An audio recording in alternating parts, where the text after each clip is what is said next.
Par contre, je pense que la prochaine rencontre, ou avant la prochaine rencontre d'ailleurs, s'ils me demandent vraiment ce colloque, c'est moi qui leur poserai des questions. C'est moi qui les interrogerai. Oui, pour leur dire, quelle église êtes-vous? À quelle église avons-nous affaire? Moi, je voudrais savoir si j'ai affaire à l'église catholique ou si j'ai affaire à une autre église, à une contre-église, à une contrefaçon de l'église. Or, je crois sincèrement que nous avons affaire à une contrefaçon de l'église et non pas à l'église catholique.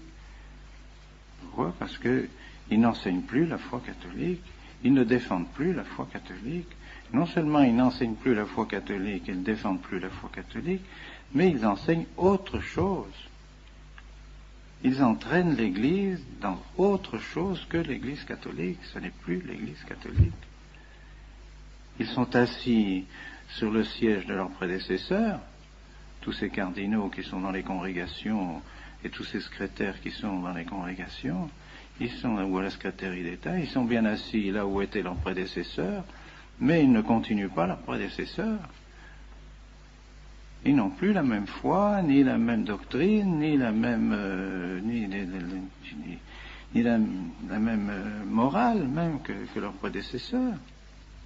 Alors, c'est pas possible. Et principalement, leur grande erreur, c'est l'œcuménisme.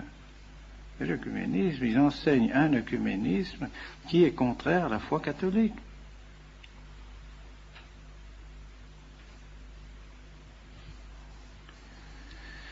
Et je dirais que pensez-vous des anathèmes du Concile de Trente? Que pensez-vous des anathèmes du Concile de l'encyclique Auctorem Fidei sur le Concile de Pistoie? Que pensez-vous du syllabus? Que pensez-vous de l'encyclique sur Immortale Dei du pape Léon XIII? Que pensez-vous de la lettre sur le sillon par le pape Saint-Pidis, de l'encyclique Quas Primas du pape Pie XI, de Mortalio Humanimos du pape Pie XI, justement contre l'œcuménisme, contre ce faux œcuménisme, et ainsi de suite. Enfin, pensez-vous de tout ça? Qu'ils me répondent s'ils sont toujours d'accord avec tous ces documents des papes, avec ces documents officiels qui définissent notre foi. Ce ne sont pas des documents quelconques, ce ne sont pas des allocations privées, des allocutions privées ou des conversations privées des papes, ce sont des documents officiels et qui engagent l'autorité du pape. Alors moi, je pense qu'on peut et on doit même croire que l'Église est occupée, Elle est occupée par cette contre-Église, que nous connaissons bien et que les papes connaissent parfaitement et que les papes ont condamné tout au long des siècles, depuis maintenant bientôt 4 siècles. L'Église ne cesse de condamner cette contre-Église qui est née avec le protestantisme surtout, qui s'est développée avec le protestantisme et qui est à l'origine de toutes les erreurs modernes, qui a détruit toute la philosophie et qui nous a entraînés dans toutes ces erreurs que nous connaissons, que les papes ont condamnées, libéralisme, socialisme, communisme, modernisme, sionisme, que sais-je, nous en mourrons, les papes ont tout fait pour condamner cela, et voilà que maintenant, ceux qui sont sur les sièges de ceux qui ont condamné ces choses-là, eh bien, sont maintenant d'accord, pratiquement, avec ce libéralisme et avec cet œcuménisme. Alors, on ne peut pas accepter ça. Et plus les choses s'éclairent, et plus nous nous apercevons que ce programme qui a été élaboré dans les loges maçonniques, tout ce programme a été élaboré, toutes ces erreurs ont été élaborées dans les loges maçonniques, eh bien, on s'aperçoit tout doucement, et avec des précisions de plus en plus grandes, qu'il y a tout simplement une loge maçonnique au Vatican. Et que maintenant, quand on se trouve devant un secrétaire de congrégation ou un cardinal qui se trouve assis dans le siège, à la place, dans le bureau, où se trouvaient de 5 cardinaux, et des cardinaux qui avaient la foi, qui défendaient la foi de l'Église et qui étaient des hommes d'Église, on se trouve devant un franc-maçon. Alors, est-ce que c'est la même chose? Alors c'est bien, ils brandissent la même obéissance. Oui, autrefois, on nous disait d'obéir à la foi, on nous faisait faire le serment antimoderniste, on nous faisait faire les professions de foi, et tout ça. Maintenant, ces gens-là, qu'est-ce qu'ils font? Quelle foi ils nous demandent de professer? C'est plus la même. Alors on brandit toujours obéissance, obéissance, obéissance. Ah oui, mais quand même. Obéissance à l'Église, oui. Obéissance à ce que l'Église a toujours commandé, oui. Obéissance à la foi de l'Église, oui. Mais obéissance à la franc-maçonnerie, non. Ben non. C'est ça, c'est effectivement. C'est sûr. Et dernièrement, donc, on m'a apporté des documents qui semblent tout à fait véridiques. Des documents qui montrent des correspondances entre Bugnini et le grand maître de la maçonnerie sur toute la réforme liturgique. Avec elle, le grand maître de la maçonnerie demande à Bugnini d'appliquer la réforme du fameux Rocca, les prêtres apostats, Rocca, qui, lui, avait prédit déjà tout ce qui devait se faire et avait déjà prévu tout ce qui devait se faire lorsque le Vatican serait occupé par la maçonnerie. Voilà ce qu'il faut faire. Et alors maintenant, le grand maître de la maçonnerie demande à Bugnini d'appliquer cela. Et le grand principe dit il faut arriver à la naturalisazione, comme il dit, naturalisazione dell'incarnazione. Donc désurnaturaliser l'incarnation. Donc on arrive au naturalisme. Et que cela, il faut appliquer les principes de la langue vernaculaire, de la démultiplicité des rites, de la multiplicité de la liturgie, pour rendre la liturgie complètement confuse et mettre la confusion partout. Et les oppositions entre les différents rites. Alors Bugnini répond qu'il est tout à fait d'accord. C'est tout à fait d'accord pour cela, mais qu'il faudra un certain temps, il faudra peut-être 10 ans, mais en l'espace de 10 ans, il y arrivera, et que la confiance que lui accorde particulièrement le cardinal Lercaro et même le pape Paul VI, avec cette confiance qu'il a, il est assuré de pouvoir arriver à ses fins.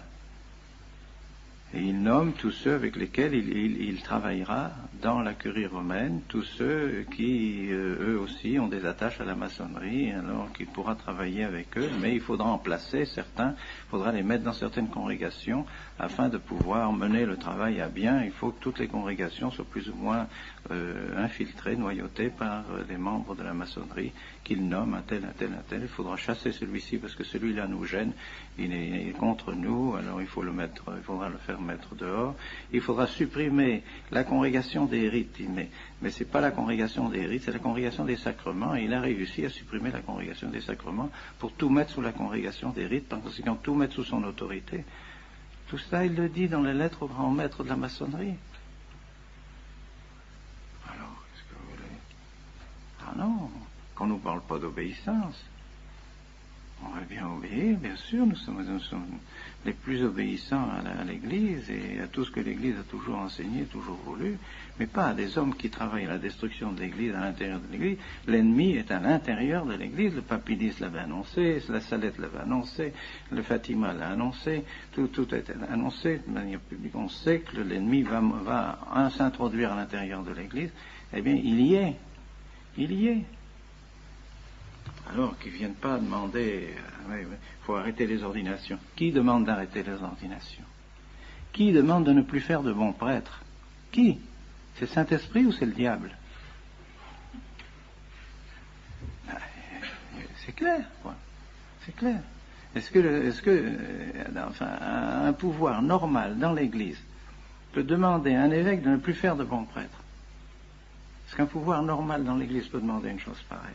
Peut demander de supprimer les séminaires, des séminaires qu'ils savent, ils le savent, ils l'ont dit, c'était des bons séminaires, ils savent que la doctrine qu'on vous enseigne est la vraie doctrine, ils le savent, Ils l'ont écrit. Ils savent parfaitement. Ils l'ont écrit dans le rapport des visiteurs. Les visiteurs l'ont dit. On fait un excellent rapport en faveur du séminaire. C'est ce que le cardinal Garonne m'a dit à moi-même quand il m'a demandé de venir à Rome. Il a dit, oui, le rapport est bon. Nous savons que le séminaire est bon, etc. Alors, pourquoi fermer le séminaire? Tout simplement parce que nous ne voulons pas suivre ces orientations maçonniques de l'œcuménisme, toutes ces orientations nouvelles qui ont été forgées dans les loges maçonniques. Alors on veut fermer le séminaire. Mais non, c'est pas possible. Ça vient pas du Saint-Esprit, ça vient pas de l'Église. C'est pas l'Église qui nous demande de fermer le séminaire. C'est pas l'Église. C'est pas le pape en tant que pape. Ce ne sont pas ceux qui sont en tant qu'ils sont vraiment les successeurs de ceux qui étaient avant eux, non. C'est une loge maçonnique qui est arrivée à pénétrer à l'intérieur du Vatican, qui mène tout, et qui évidemment ne peut pas nous sentir, c'est clair, c'est évident, nous faisons obstacle à leur plan de destruction du sacerdoce, de destruction de la messe, de destruction de la liturgie, c'est évident, c'est évident. Alors est-ce que nous devons obéir? Moi, je crois en conscience devant mon Dieu. Quand il me dit réfléchissez bien en conscience devant Dieu ce que vous faites, ben oui, j'ai tout réfléchi devant mon Dieu. Si je me trompe, que le bon Dieu me donne la lumière pour me montrer que je me trompe, je ne crois pas. Je crois vraiment que en faisant ce que je fais et en ordonnant les prêtres que je vais ordonner, je crois que je sers l'Église. Je ne le ferais pas si j'avais seulement un instant la pensée que ça pouvait être contraire au bien de l'Église. Je m'abstiendrai bien sûr de faire des choses pareilles, c'est trop grave. C'est bien le contraire. Enfin, les faits sont évidents maintenant. Les effets de cette réforme et de cette persécution de l'Église à l'intérieur de l'Église sont clairs pour tout le monde. Ça devient de plus en plus clair. Il suffit de lire la documentation catholique à chaque fois pour s'apercevoir combien les idées fausses sont infiltrées dans les documents épiscopaux, dans les documents, toutes ces commissions théologiques. Lisez celui qu'on m'a donné à midi, une commission de théologie. Mais c'est plein d'erreurs, plein d'erreurs. C'est un esprit faux, un esprit qui n'est pas du tout l'esprit de l'Église. Alors c'est pour ça que nous n'hésitons pas un instant et j'espère que le bon Dieu continuera à nous bénir.